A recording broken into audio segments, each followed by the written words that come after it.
You ready? Okay. Are you excited? I don't know. I'm assuming you're in the frame. Hey guys, it's Di from BeingMommywithStyle, and I have Mr. Being Daddy with Style, Dan, here with me today. Hi. And we're gonna do a little Disney Dad tips video today. He's gonna share some of his tips as a Disney dad and talk about some of our recent experiences at Disney and things that he's learned. And if you guys have any other requests for him, he is gonna do a couple more videos, just general life videos, but then also Disney specific videos. So you can put those down in the comments below and we will tackle those video requests or questions in a future video. But today he's going to give his top 5 tips as a Disney dad to make your Walt Disney World trip go easier. These are things that he's learned after doing a number of trips as a family. What's your first tip? So the first one was to like always get the kids to go to the bathroom before you get on a ride. Like that's something that, you know, it seems obvious, but you start getting in a rush, especially like if it's like a fast pass one, which you think like, you know, well, we got to get there by a certain time, you know, and you forget. But I mean, there's bathrooms everywhere in the park. Which the next thing that kind of goes with that too, though, is, you know, feed the kids. Like take plenty of breaks. You know, like don't forget that it's not a marathon. Like kids are little, they can only walk so much before they get tired. You know, so like take opportunities to, you know, if you're going to take a break, get something to eat at the same time so that, you know, it's more efficient. But I mean, it's definitely something that helps keep positive attitudes. I mean, if they're not hungry, they don't get hangry. And, right. You know, and honestly, like another thing I was going to say with this one was that's actually, I think, where the meal plans come in really handy. It is. They are very convenient. It's one of those situations where it's kind of like, I've got a buddy at work that like he's about to take his kids and his wife to Disney and you know, they were trying to decide on the meal plan, and I told him, I was like, you know, honestly, I'm like, it's worth it because, you know, just, you know, it takes the trivial aspect of it out of where it's, you don't have to think about it like, oh, well, should we stop and get something? Oh, I don't know. You know, honestly, like it's definitely something that, I mean, I know this trip coming up, I mean, we're going to probably do it, you know, just because it's just, if you're already going to Disney, if you're already pretty much committed to it, you know, both mentally and financially, it's, you know, and honestly, that's something though too, where depending on the time of the year you go, you might be able to get it for free. Right. They did just release the free dining promotion for the fall in April. It has continually changed the past couple years. So there's more blackout dates for it. It's also a different configuration this year. I didn't pay a huge amount of attention just because our next trip we had planned is the summer. It was not within the free dining period. They did also have a bounce back that was free dining as well. But for the fall, they've changed it to where the different levels, I believe what I read was the moderate didn't include table service anymore, which that would be a big problem for us. To sit down, have a nice meal, you know, get in some air conditioning, especially when it's really hot. And I said this in my hacks video, but the reason why I really like character meals is because I feel like you can see a bunch of characters within a short period of time and you're not waiting in line. So he really likes the meal plan, and you know, I mean, I've cost estimated it to where like it's really, really close though. So if you're really on the fence, it is way more convenient just to swipe your van, you know, maybe pay a gratuity if you're at a table service, but then just swipe it and go. You're not having to fiddle with having to worry about having your cards with you. It's just easier. It really is. What's the next one?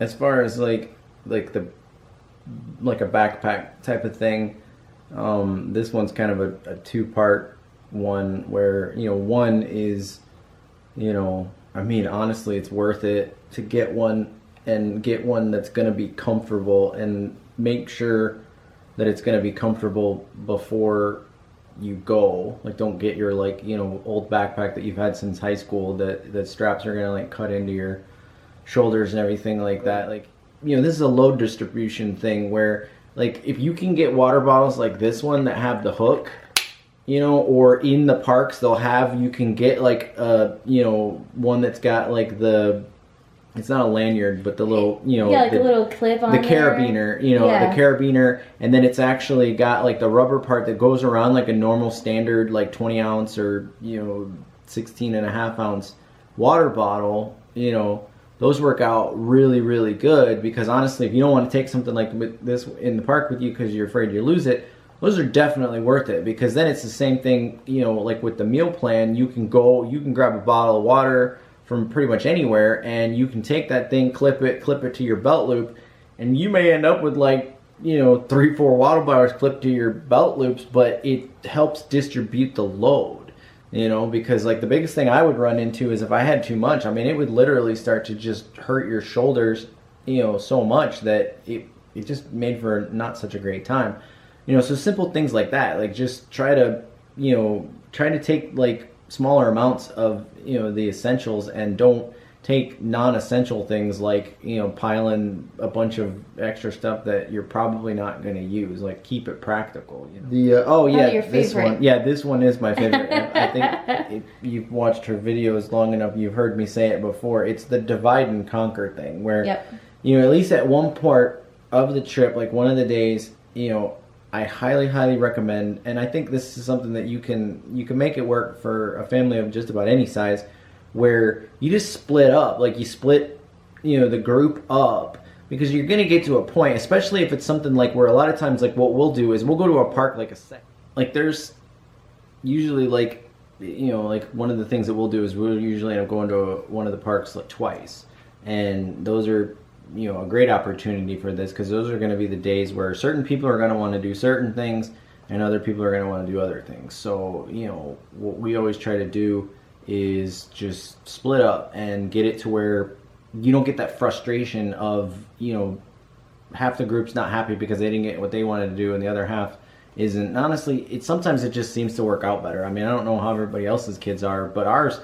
they're polar opposites. Well, but then it also seems it's like the height thing too. You know, well, there's that, but then I was just gonna say, like, just the way that their personalities are, you know, they just act a little bit differently when they're together and when they're, well, that's a sibling thing too. When they're together, you know, they act differently than they do when they're separate. But then also, you know, like, mommy time and daddy time are a little bit different. I mean, honestly, what I'd love to be able to do is start getting it to trips where we could do that, you know, and switch to where, you know, either on that same day you kind of flip to where it's like they spend, you know, some of the time with the mom, some of the time with the dad. They get like a mommy date, they get a daddy date, and then you switch, and then each child gets that like quality time. But even if it were just, you know, they spent half the day, or if you could do it like to where it was 2 separate days. Yeah. But I mean, I think, you know, if you can get it to where at least you do that on like one day, I really do think. Yeah, it's a neat experience for them. That does help. Because they almost get to guide the experience then. You know, I mean, they almost like just get to choose what they're doing and where they're going. Your park wear, what was it? Oh, yeah. And that was the other thing, like, as far as like, you know, how to dress for the parks. I mean, it's Florida, so it don't matter what time of the year it is that you go there. It, you know, it usually gets hot enough to where, like, what I'll usually do, I mean, this is kind of for the dads, but, you know, like these types of shirts that you can get now that are I mean, it's like a golf shirt, like a warm weather golf shirt, where it's like the almost kind of stretchy material that, like, it's, you know, it's breathable, it wicks, you know, moisture away, and now, like, actually you can get like the same thing in like shorts. And so, I mean, I don't wear like, you know, like, I mean, I don't wear cargo shorts anymore, period. Hooray for that phase being over. But honestly, like, just having that extra layer on your legs really starts to get uncomfortable, because it's like insulation. And then the other thing, like with these, you know, like the flat front type shorts, especially these newer ones, like the warm weather, like, you know, golf type ones, they're so much better as far as they're breathable, they wick away the moisture, you just feel so much more comfortable in it, you know, and it makes a huge difference as far as that goes. But then, like, the other thing too is, I mean, wear a hat. Like, I usually try to wear, you know, like some kind of hat. You've probably seen them in like just about all the Disney videos. Yeah. But I just ended up getting a new one, because if you can get the kind that actually have like the, you know, mesh on the sides, I mean, that's one of those situations where it's like, I'll admit to two things.